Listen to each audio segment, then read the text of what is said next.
Assalamualaikum warahmatullahi wabarakatuh. Selamat siang teman-teman semua. Hari ini kita akan membahas nilai dasar berakhlak yaitu kompeten dan harmonis. Jadi di sini saya sudah menyiapkan satu studi kasus yang mohon nanti untuk ditanggapi.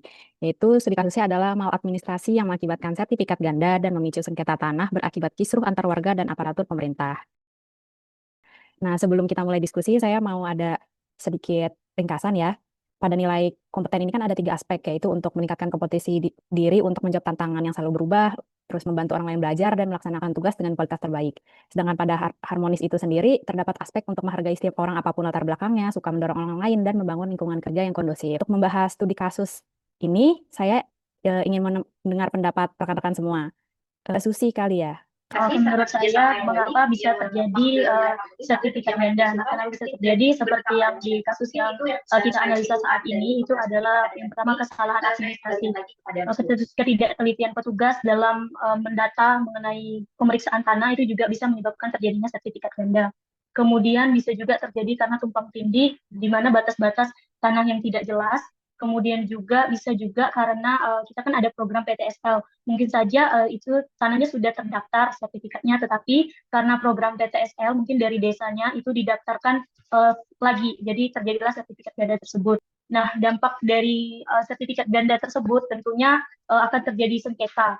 Nah, kemudian selain dari sengketa juga seperti yang kita lihat di berita-berita itu juga akan menimbulkan konflik sosial antara pemilik yang sah dan yang merasa dia memiliki sertifikat juga. Baik, terima kasih Mbak Susi. Kasus ini tuh kaitannya dengan nilai dasar berakhlak, kompeten, dan harmonis tuh apa sih kaitannya gitu? Saya mungkin mau bertanya kepada Mbak Hana ya. Dari kasus sertifikat ganda ini, dia menyimpang ya dari core value ASN kompeten.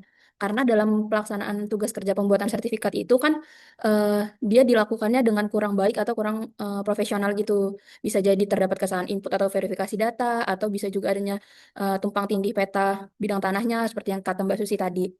Selain itu juga menurutku kasus ini menyimpang dari core value harmonis karena eh, terdapat kurangnya koordinasi antar bagian atau antar instansi sehingga berpotensi maladministrasi tadi yang bisa menyebabkan terjadinya sertifikat ganda. Serta dari kasus ini juga bisa merusak nama baik instansi, bisa merusak kepercayaan masyarakat terhadap instansi yang mengeluarkan sertifikat tersebut. Ya, baik, terima kasih Mbak Hana. Di Kementerian ATR BPN ini kan juga ada visi misi ya. Terkaitan antara visi misi ini dengan kasus ini tuh apa sih menurut Mas Abid mungkin ya? Jadi terkait visi misi ya terhadap dari kasus ini kepada visi misi antar BPN, tentu ini pasti bertentangan ya dengan prinsip-prinsip yang ingin dicapai. Dari visi atau BPN sendiri yang kita ketahui itu kan menekankan pengelolaan pertanahan yang berkualitas, berkeadilan dan berkepastian hukum ya. Nah, sementara kan kalau kasus ini sertifikat ganda itu melanggar kepastian hukum dan tentu tidak berkeadilan karena menimbulkan ketidakjelasan hak kepemilikan tanah. Itu dari visi aja udah bertentangan, apalagi dari misinya. Sementara untuk maladministrasi seperti sertifikat ganda ini menunjukkan kegagalan dalam penerapan sistem yang terintegrasi dan transparan gitu. Dan untuk misi yang kedua pun juga ternyata bersinggungan dia.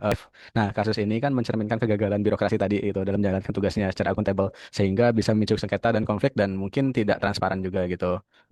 Iya, terima kasih Mas Abid. Menurut rekan sekalian tuh nilai apa sih yang harus dikuatkan dari Kementerian ATR BPN agar kasus ini tuh tidak terulang kembali gitu? Mungkin Mas Dandi bisa memberikan pendapatnya. Keempat dari ATR dan kepala BPN di tahun 2020 itu terdapat ini ada 3 poin penting dari hero kita yang organisasi kemudian kita yang pertama ada melayani, yang kedua profesionalisme dan ketiga artisnya. Jadi kasus tadi kita bisa ambil di poin melayani di mana seharusnya dalam menangani setiap permohonan di tahapan administrasi itu kita harus memberikan beberapa prosedur dan informasi agar kepercayaan publik itu terus meningkat dan tahapan dan perbaikan sertifikat itu tidak menjadi kesalahan dan bukan masalah untuk kemudian hari. Yang kedua kita selalukan dengan jadi jadinya kita sebagai asisten harus menyelesaikan berkas permohonan dengan tuntas dan cerdas terpihak serta memastikan prosedur itu sesuai peraturan dan yang terakhir ada nilai yang percaya. Jadi dalam setiap menjalankan tugas di seluruh kegiatan yang baik di dalam kita harus berlaku secara integritas dan tidak produk kode etik ASN. Oke, baik. Terima kasih Mas Dandi atas tanggapannya. Oke, baik. Terima kasih rekan-rekan semua atas diskusi kita kali ini.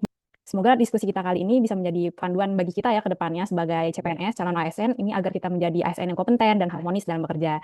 Oke, sekian saya akhiri diskusi ini. Terima kasih semuanya. Wassalamualaikum warahmatullahi wabarakatuh.